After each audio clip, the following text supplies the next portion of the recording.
ভারতের প্রথম bullet train ছুটবে 2026 সালের মধ্যে, জানালো রেল মন্ত্রক। শুক্রবারই নিজের এক্স হ্যান্ডেলে পোস্ট বুলেট ট্রেন নিয়ে বড় আপডেট দিলেন রেলমন্ত্রী। 2026 সালের মধ্যে চীন জাপানকে টেক্কা দিয়ে ভারতে প্রবল গতিতে ছুটবে বুলেট ট্রেন, এমনটাই জানিয়েছে রেলমন্ত্রী অশ্বিনী বৈষ্ণব। জানা গিয়েছে, বুলেট ট্রেনের লাইনের জন্য ইতিমধ্যেই জমি অধিগ্রহণের কাজও শেষ হয়ে গিয়েছে। জোর কদমে চলছে ট্রেনের লাইন পাতার কাজ। এর পাশাপাশি অত্যাধুনিক প্রযুক্তি ও রকেট গতিতে এই ট্রেন নিয়ে আর অনেক কিছু জানিয়েছেন রেলমন্ত্রী অশ্বিনী বৈষ্ণবের মতে, দ্রুত গতিতে ট্রেন যেমন ছুটবে, তেমনি এর পাশাপাশি ট্রেনে যাত্রীর সুরক্ষাও ব্যাপক নজর দেওয়া হবে।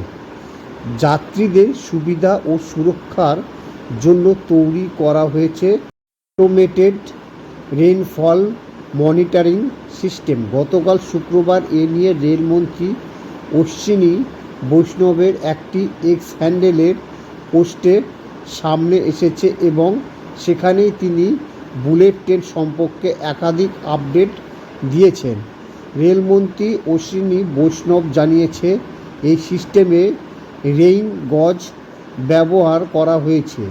বৃষ্টিপাতের প্রতি মুহূর্তের তথ্য মিলবে এখানে। এর পাশাপাশি রয়েছে অ্যাডভান্স ইনস্ট্রুমেন্ট সিস্টেম। অতিরিক্ত বৃষ্টিপাত যদি শুরু হয়, সেক্ষেত্রে বুলেট ট্রেন গতি কমানো হবে নিরাপত্তার জন্য। প্রসঙ্গত, রেলমন্ত্রী আরও জানিয়েছেন যে যাত্রী সুরক্ষাতে সব থেকে বেশি জোর দেওয়া হচ্ছে এবং এর সঙ্গে কোনো রকম আপোষ করা হবে না। জানা গিয়েছে, জাপানের সঙ্গে চুক্তি করে বুলেট ট্রেনের কাজ চলছে। প্রথম বুলেট ট্রেনটি ছুটবে মুম্বাই আহমেদাবাদ রুটে। রেলওয়ের আধিকারিকরা জানিয়েছে, 508 কিলোমিটার দূরত্ব এই রুটে বুলেট ট্রেনের সর্বোচ্চ গতি থাকবে 320 কিলোমিটার প্রতি ঘন্টায়। যাত্রাপথে মোট 12টি স্টেশন থাকবে। প্রসঙ্গত, শুক্রবারই ভিডিও কনফারেন্সের মাধ্যমে রেল বোর্ডের উচ্চ পদস্থ আধিকারিকদের সঙ্গে বৈঠক করেন রেলমন্ত্রী এবং সেখানে সারা দেশব্যাপী রেলের সুরক্ষা নিয়ে আলোচনা হয়।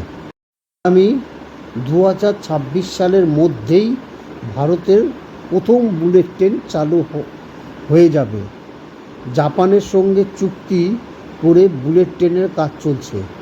প্রথম বুলেট ট্রেনটি মুম্বাই আহমেদাবাদ রুটে চলবে। 508 কিলোমিটার দূরত্বে ওই রুটে বুলেট ট্রেনের সর্বোচ্চ গতি হবে 320 কিলোমিটার প্রতি ঘন্টায়। যাত্রাপথে মোট 12টি স্টেশন থাকবে।